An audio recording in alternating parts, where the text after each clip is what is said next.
Hello and welcome to another Atypical Philosopher video with myself, Jonathan M.S. Pierce. We'll have a walk through the front lines on today, the 10th of November, 2022. I did a late night recording about Kherson last night because lots of stuff was going on. Please go and check that out. It's still fairly relevant now.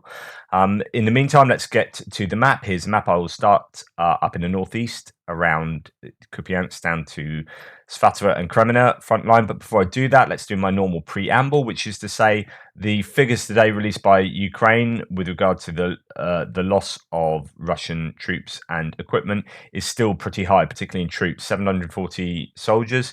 I have to make a correction. Last few videos, I have said that these numbers don't include the Wagner PMC troops. They do. It was the Russian figures that didn't ever include the Wagner PMC or the DPR and LPR troops when they were occasionally releasing figures of Russian deaths. So as a couple of times I said that, accuracy is super important. So that's a huge correction for me, and it might have misinformed some people. So apologies about that. But this number is just all of the troops that Russia have lost up and down the front lines. And as you can see, still losing quite a lot of equipment, a lot of drones yesterday.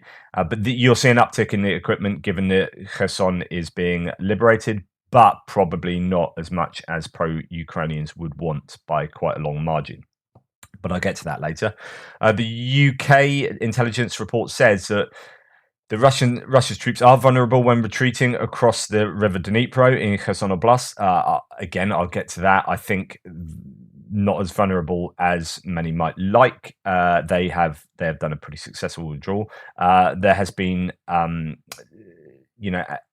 Bridge has been hit, but the big thing is zero internet. So there's not a lot of information coming out of Kherson. Not as much as you might have thought given other counteroffensives, because A, there's operational security, and B, Russia have taken down all the internet tower, the phone towers and mobile phone masts, that is, and internet capabilities and cutting cables and whatnot. So yeah, just you might have to wait a few days to know exactly what's going on at the moment. Now, Russia's apparently preparing, according to the Air Force of Ukraine, a massive attack on Ukraine, stockpiling missiles. Quote, they accumulate a certain reserve in order to hit with a volley. It cannot be ruled out because the enemy has not given up his intentions to destroy our critical infrastructure. They've been really quiet a couple of days on the cruise missile and Shahid drone front, which indicates almost certainly that they're running low on these missiles. But I think there probably are quite a few missiles still available to be shot from the planes. So some of their cruise missiles, but again, I've talked about this before. It depends how much you want to keep in reserve, if you like, for a potential further conflict.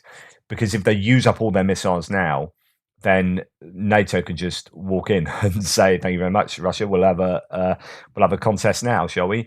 Because you've got nothing left in reserve. So Russia have to consider future engagements before using up everything they've got in their arsenal. But that is a slight worry if the Air Force of Ukraine are correct in that.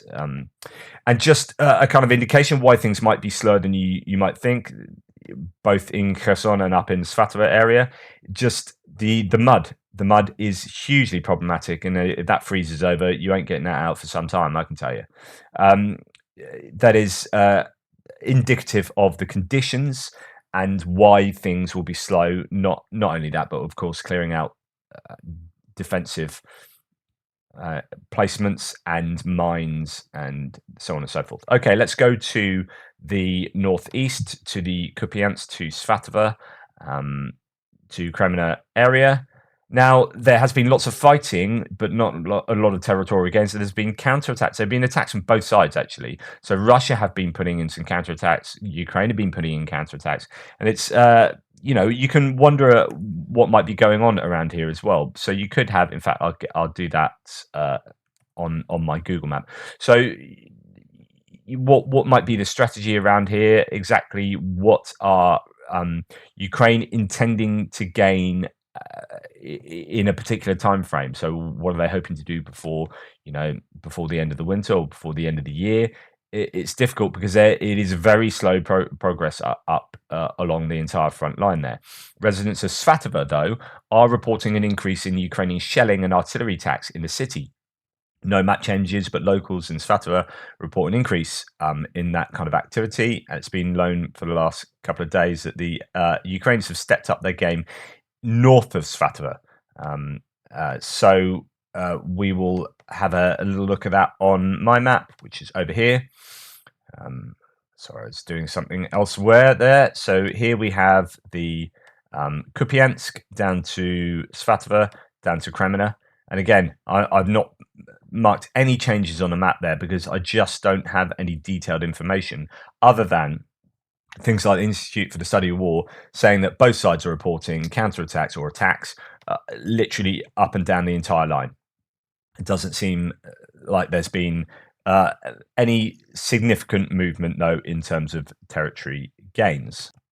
One thing that the ISW does say is that Ukrainian Luhansk Oblast head Serhiy Haidai stated that Russian forces have begun mining random areas in Luhansk Oblast and storing ammunition in trucks rather than warehouses out of fear. So what is happening is that the rocket attacks are hitting quite far behind the lines in Luhansk. If we go further down south, the Ukrainians, this actually happened not last night, but the night before, but I didn't report it yesterday, is that some kind of sporting boarding school in Kadiivka, which is sort of between Luhansk and the front line, but it's quite far back, was hit by multiple rocket launch system, and there was so let's see if I can find the pictures of it.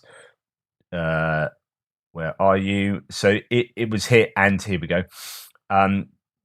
Area of a former sporting boarding school hit in occupied Kadiivka in alleged Ukrainian strike, local social media users. Russian troops often use educational facilities as barracks. The occupation authorities claim 2 GMLRS rockets struck at about 10:50 at night. So, but this has kind of spooked the Luhansk military and the Russians, because it does show that the HIMARS can strike pretty much not anywhere, but a long way behind the lines in places where you're kind of least expecting it.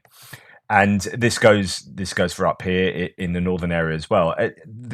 I've been wondering whether this whole kind of slow methodical approach is rather like Kherson, where it has been a case of softening up, taking out key strategic targets with precision rockets and precision artillery, and doing that for quite a long time, so that eventually there's a sort of tipping point whereby it all becomes a lot easier, rather than try and just go in with a full frontal assault. If you take out those depots and command and control posts, for weeks on end, then eventually the capabilities of the Russians are so degraded that an assault becomes, somewhat easier. But I don't know. It could just be slow because the Russians are putting up a lot of defense around here. There are mobilized troops involved, and the weather is not sort of helping anyone with the amount of mud that is going on. Okay, so you go further down south. So I haven't heard anything else about Dubrova and about how the Russians took that yesterday or the day before. Bilohorivka is under a lot of pressure. This is the northern Bilohorivka in Luhansk. We come further down south. We have the Bilohorivka just in the Donetsk border here. And this Bilohorivka, I have changed the map. This is one of the few places I have changed the map. I don't know exactly where the line should be, other than it appears that this quite small settlement, really, or very small settlement, the Russians are occupied or are in control or are in the southern half of that settlement. So that is what has happened there. Now moving slightly further south, we have Bakhmut. Bakhmut is pretty hot at the moment. There is a lot of activity going on. There are some reports that Wagner are pushing directly to the east of Bakhmut, and obviously Bakhmutsky and Soledar are under a lot of pressure as ever. And there are, actually, Ivangrad is under the control of the Ukrainians. The Russians there. So I am going to actually pull back my Ukrainian line there, because I think that is pretty much accepted now. There are reports that the Ukrainians are dropping drone munitions on Russians in Ivangrad, so that is obviously a place where the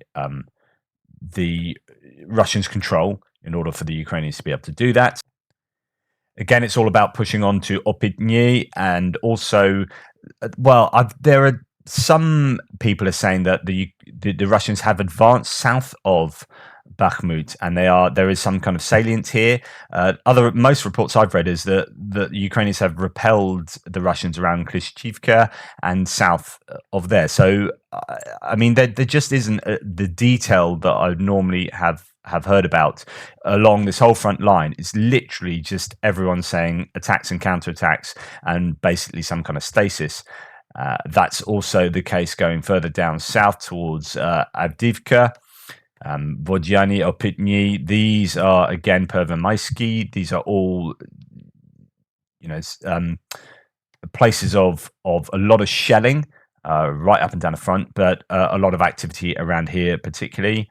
But again, that's not unusual. Marinka, again, the Ukrainians have repelled Russian attacks there. We have had some Ukrainian attacks, actually counterattacks in a couple of places. So, but first of all, Pavlivka, but also Svatove-Kreminna, towards Slavny here. So there's been a Ukrainian counterattack that's been repelled, and also some way to the west here at a place called Vremivka, just here. So another Ukrainian counterattack here. So it'd be interesting to see what the Ukrainians are attempting to do with those. Pavlivka, again, it just seems to be the place where the Russians appear to go to die. It's just not a great place to be at the moment, and for all the reasons I've told you about day after day after day, but still the Russians appear to be trying to achieve something around there. I'd say that would be fairly fruitless. And then we come on to Kherson.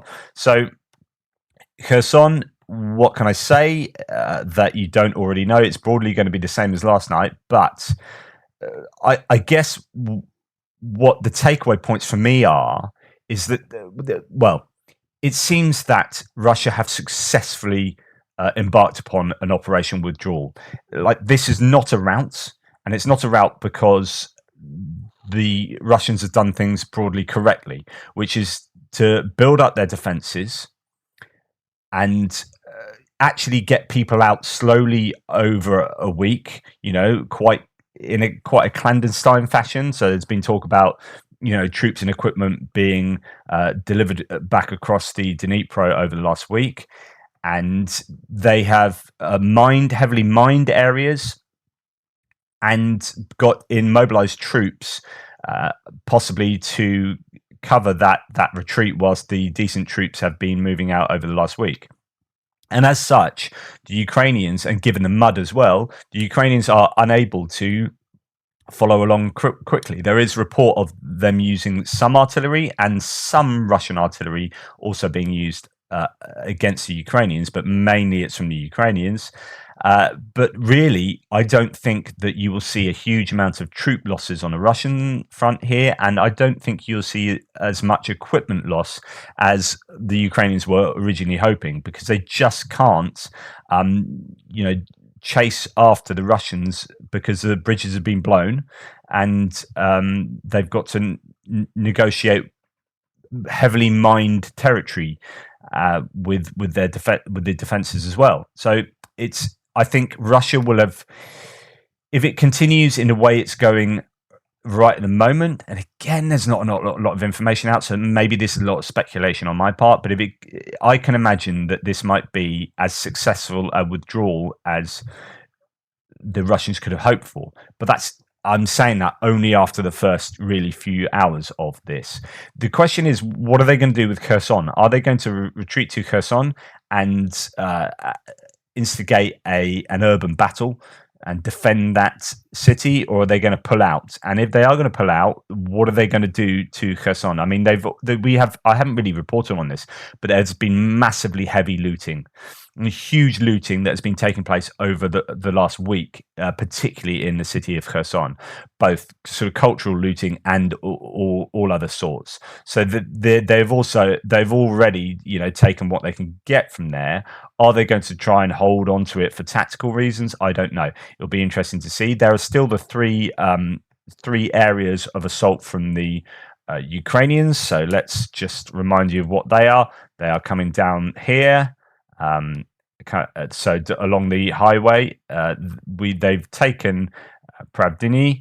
They're coming down from Snirivka, and they've liberated a number of settlements around there. And then also coming down from Ducheny around here, and making inroads there. And I think they've already pretty much liberated that much. But I'm not changing the maps until I've got loads of really good evidence. But of course, it's going to be the fact that they will liberate the vast majority, if not all, of this territory. I mean, that's a foregone conclusion.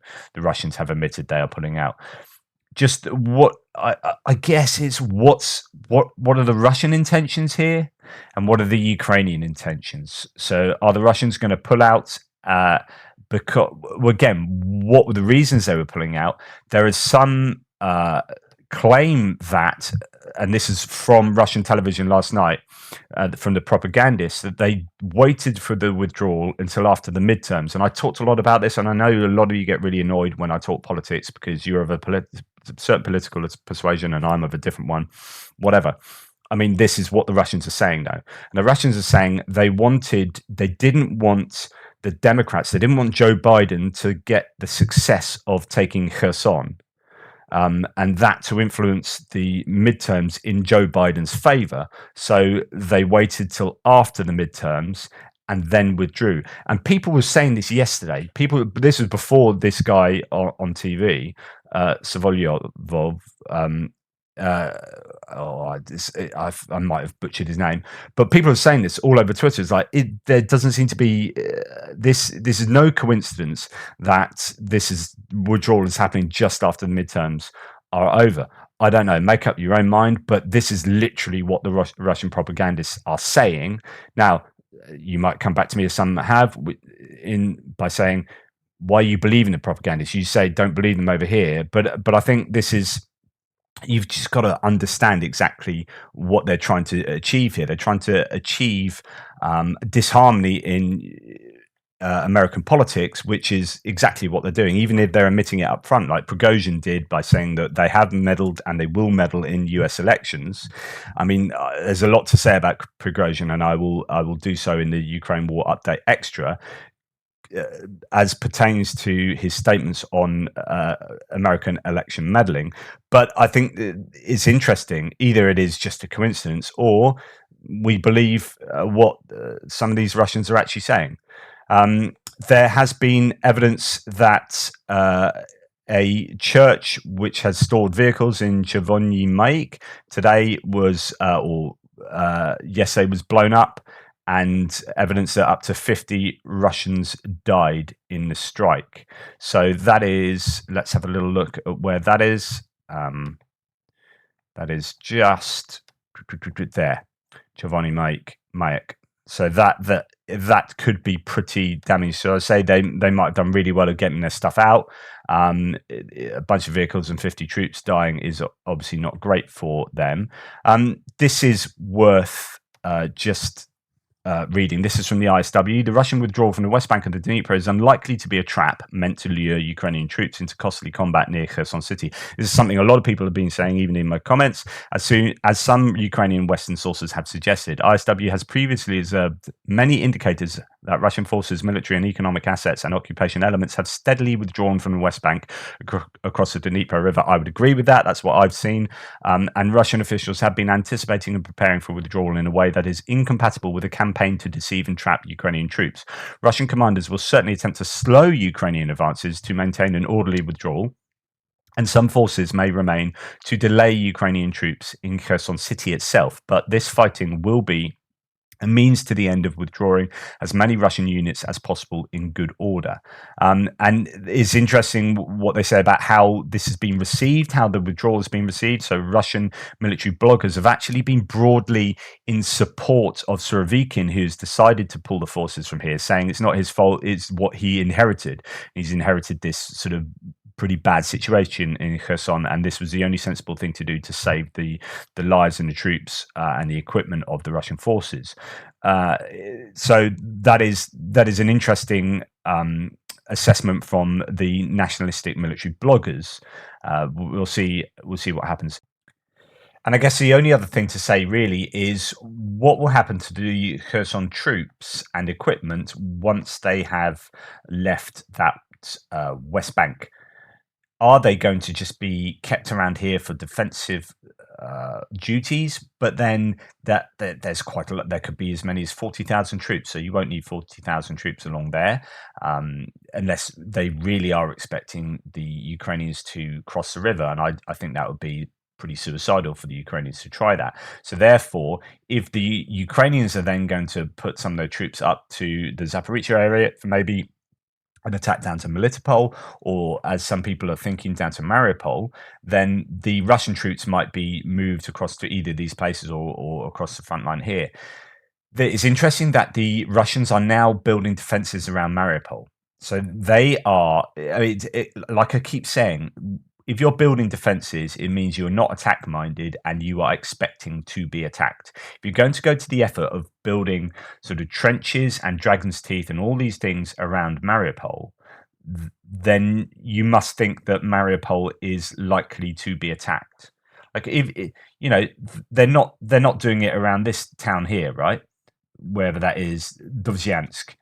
Okay, they're not doing it around there. Why? Because they're not expecting it to be attacked yet. So why bother putting all that time and effort into building defenses around that town?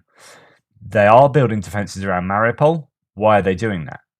Like it would be a complete waste. It was just in case, or like they are expecting to be attacked around Mariupol. The question is, pulling out of Kherson, what does this say about negotiations? Because now we're under the impression that Russia wants to negotiate, but the Ukrainians now have their tails up as a general public, and they will be not wanting to negotiate because they believe they can take everything. What is it that Ukrainians would be okay with as a bare minimum in accepting in any negotiations? Now, obviously, they want the whole of their territory back, but you can imagine a situation where maybe Putin is replaced by another leader. They're sort of forced to the table. That the Ukrainians, the Russians still have a large contingency of their forces particularly around these areas. Where does this lead? Would the Ukrainians be accepting of Crimea remaining with Russia, maybe in this kind of territory, or is that just completely unacceptable forever and always? Will they accept maybe some of the annexed territories in 2014 remaining, maybe with Mariupol, maybe without? It seems that they would be the Russians are broadly accepting of losing this entire Luhansk area up here because they've already built defensive fortifications along the 2014 border and then up to Luhansk and down, Lysychansk and then down again. So those defenses would indicate that they are happy to lose this entire sort of northern Luhansk area. And they are obviously happy enough to lose Kherson. I presume now they recognize that they're never going to get Odessa, they're never going to get Mykolaiv.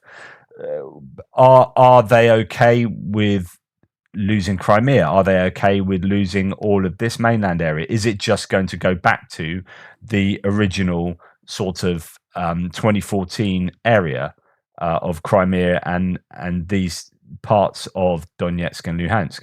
Who knows? And that will define kind of where they put their troops, what the next sort of tactics are, what Ukraine plan on doing with regard to hitting down to Mariupol or Melitopol or what. So it's going to be really interesting to watch what happens from now on. Anyway, as ever, thank you so much for watching, for supporting. Please like, subscribe, share. If you want to support the channel, all the details are in the description box below, and it'll be truly appreciated as it allows me to do what I do here.